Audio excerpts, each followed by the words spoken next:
স্বাগত ডিবিসি সংবাদে। আপনাদের সাথে আছি আমি জান্নাত সাথী। এবার জানাবো খবরের বিস্তারিত। বাংলাদেশের গণতান্ত্রিক উত্তরণের প্রক্রিয়ায় জার্মান সরকার সর্বাত্মক সহায়তা করবে বলে জানিয়েছেন দেশটির চ্যান্সেলর ওলাফ শোলস। সুইজারল্যান্ডের দাভোসে ওয়ার্ল্ড ইকোনমিক ফোরামের সম্মেলনের ফাঁকে প্রধান উপদেষ্টা ডক্টর মোহাম্মদ ইউনূসের সঙ্গে দ্বিপাক্ষিক বৈঠকে জার্মান চ্যান্সেলর এই কথা বলেন। এই সময় ডক্টর ইউনূস অন্তর্বর্তী সরকারের সংস্কার কর্মসূচি সম্পর্কে জার্মান চ্যান্সেলরকে জানান আর বাংলাদেশের পাশে থাকার আশ্বাস দেন ওলাফ শোলস। বৈঠকে প্রধান উপদেষ্টা আরও বলেন, রাজনৈতিক দলগুলোর মধ্যে ঐকমত্য তৈরি হলেই জুলাই সনদে সই করা হবে। এছাড়াও দুই নেতা বাংলাদেশের সঙ্গে প্রতিবেশী দেশগুলোর সম্পর্ক, রোহিঙ্গা সংকট এবং মিয়ানমারের নিরাপত্তা পরিস্থিতি নিয়ে আলোচনা করেন। এদিকে মিউনিক নিরাপত্তা সম্মেলনের চেয়ারম্যান রাষ্ট্রদূত ক্রিস্টোফ হিউজগেন ডক্টর মোহাম্মদ ইউনূসকে ফেব্রুয়ারিতে মিউনিকে বার্ষিক নিরাপত্তা সম্মেলনে যোগদানের জন্য আমন্ত্রণ জানান। এছাড়া সাইডলাইনে পূর্ব তিমুরের প্রেসিডেন্ট জোসে রামোস হোর্তার সঙ্গেও সাক্ষাৎ করেন প্রধান উপদেষ্টা। সুপ্রিম কাউন্সিল গঠনের মধ্য দিয়ে বিচার বিভাগের 53 বছরের প্রত্যাশা পূরণ হয়েছে বলে মনে করেছেন আইনজীবীরা। ডিবিসি নিউজকে দেওয়া প্রতিক্রিয়া তারা বলছেন, মেরুদণ্ড সোজা রাখলে চাপের মুখেও ন্যায় বিচার নিশ্চিত করা যায়।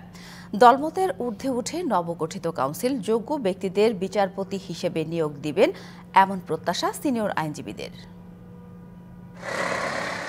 18 কোটি মানুষের শেষ ভরসা সুপ্রিম কোর্ট, কিন্তু বিচারপতিদের অদক্ষতা এবং দুর্নীতির কারণে বিচার বিভাগের নিরপেক্ষতা নিয়ে প্রশ্ন ছিল বিচার প্রার্থীদের। এমন বাস্তবতায় বিচার বিভাগ সংস্কারের ধারাবাহিকতায় জুডিশিয়াল অ্যাপয়েন্টমেন্ট কাউন্সিল গঠনের সিদ্ধান্ত জানান প্রধান বিচারপতি ডক্টর সৈয়দ রেফাত আহমেদ। এরই অংশ হিসেবে 6 সদস্য বিশিষ্ট জুডিশিয়াল অ্যাপয়েন্টমেন্ট কাউন্সিল গঠন করে অন্তর্বর্তী সরকার। সুপ্রিম কোর্টে বিচারক নিয়োগ অধ্যাদেশ 2025 আজকে গেজেট নোটিফিকেশন হয়েছে। সরকারের এই সিদ্ধান্তকে সাধুবাদ জানান আইনজীবীরা, জানান প্রতিক্রিয়াও। যারা সত্যিকারের প্র্যাকটিস করতে করতে একটা অভিজ্ঞতা অর্জন করেছে সেই ধরনের লোক আসবে। অনেক সময় তো শোনা যায় যে একদিনও মামলা মুভ করেনি, এরকম লোকজনও রিকমেন্ডেড হয়েছে, ওখানে বসেছে, এরকম যাতে আর এই বদনামগুলো যাতে আর না আসে, সামনে না আসে, সেটি আমার প্রত্যাশা।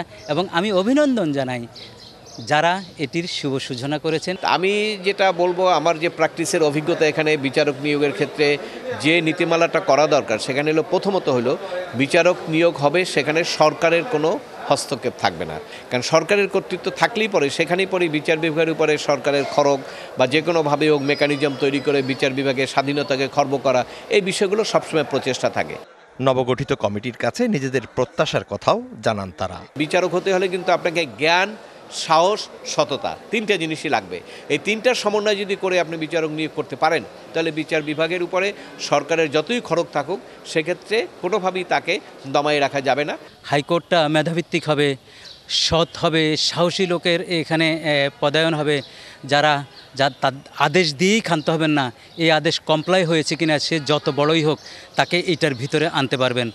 ন্যায় বিচার ও আইনের শাসন প্রতিষ্ঠায় সরকারের এই উদ্যোগ দীর্ঘদিনের বিচারহীনতার সংস্কৃতির অপবাদ ঘুচাবে বলেও মনে করেন আইনজীবীরা। দলীয় প্রেসার, গোষ্ঠীগত প্রেসার বা অন্য কোনো প্রেসারে তারা কাবু হবেন না, সেটির থেকে উত্তরণ ঘটবে। Mizan Ahmed, DBC news, Dhaka.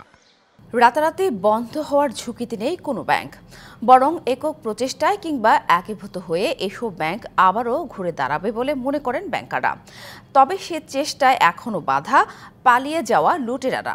নাম প্রকাশ না করার শর্তে ব্যাংক সংস্কারে দায়িত্বশীলরা বলছেন, পতিত ক্ষমতাসীনরা চেষ্টা করছেন আবারও নানাভাবে প্রভাব বিস্তারের।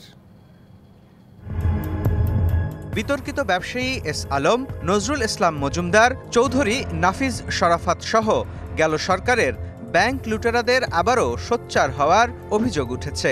পরিচয় প্রকাশ না করার শর্তে ব্যাংক সংস্কারে কেন্দ্রীয় ব্যাংকের দায়িত্বশীল একাধিক ব্যক্তি নিশ্চিত করেছেন এমন তথ্য। তাদের বিরুদ্ধে অভিযোগ, বিদেশে বা জেলে বসে আবারও ব্যাংক খাত নিয়ন্ত্রণের চেষ্টা করছেন তারা। এতে সহযোগিতা করছেন একসময় তাদেরই নিয়োগ দেয়া ব্যাংকের বিভিন্ন স্তরের কর্মকর্তারা। অভিযোগ আছে কেন্দ্রীয় ব্যাংকের কিছু কর্মকর্তার বিরুদ্ধেও। চেষ্টা তো তারা চালাবে, বিরতিহীনভাবে চেষ্টা চালাবে, কিন্তু those who are in the control of the whole thing, তারা যদি শক্ত না থাকে তাহলে এটা হইতে পারে। তাদেরকে নজরদারিতে রাখা উচিত অবশ্যই দেশের সাথে। এর আগে এস আলম সিন্ডিকেটে দেউলিয়া হতে বসে পদ্মা, ইসলামী, ফার্স্ট সিকিউরিটি, গ্লোবাল ইসলামী, ইউনিয়ন ও কমার্স ব্যাংক সহ ডজন খানেক ব্যাংক। ব্যাংকাররা বলছেন এখন পরিস্থিতি বদলেছে। এরই মধ্যে 6টি ব্যাংকে শুরু হয়েছে আন্তর্জাতিক মানের নিরীক্ষাও। তাদের দাবি, রাতারাতি দেশের কোনো ব্যাংক বন্ধ হওয়ার ঝুঁকিতে নেই। আমরা প্রত্যেক ম্যানেজারকে যে টার্গেট দিয়েছি সেটা হচ্ছে মার্চের মধ্যেই প্রত্যেকটি ব্রাঞ্চ, প্রত্যেকটি সাব ব্রাঞ্চ মান্থ ওয়াইজ তাদেরকে প্রফিটে আসতে হবে এবং জুনের ফিগার আমরা দেখতে চাই it is no more in loss, it is in profit. যেখানে বাংলাদেশ ব্যাংক অলরেডি বিদেশি পরামর্শক দ্বারা অ্যাসেট কোয়ালিটি রিভিউ করছে, ওগুলো কিন্তু কম্পারেটিভলি সেইফার। কেন সেইফার বলছি? কারণ এসব জায়গায় লুটপাট কিন্তু অনেকটা বন্ধ হয়ে গেছে।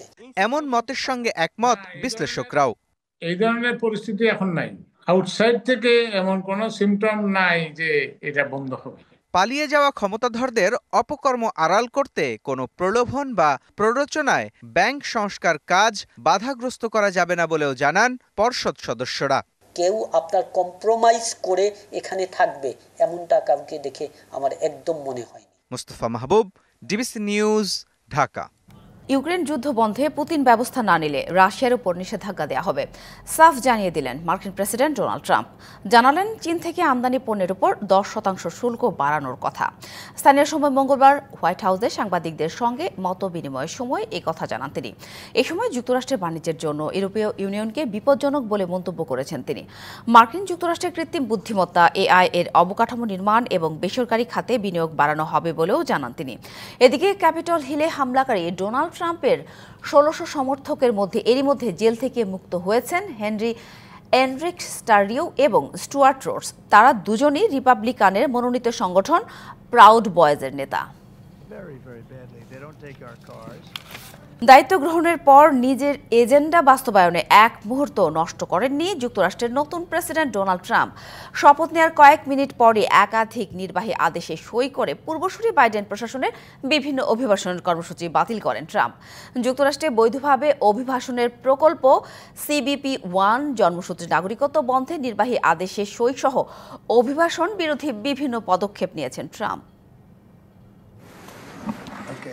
দ্বিতীয় দফায় মসনদে বসেই সবার আগে বাইডেন প্রশাসনের বৈধ অভিবাসনের কর্মসূচি CBP-1 বন্ধ করলেন ডোনাল্ড ট্রাম্প। এর মাধ্যমে 30,000 অভিবাসন প্রত্যাশী অনিশ্চয়তায় পড়লেন।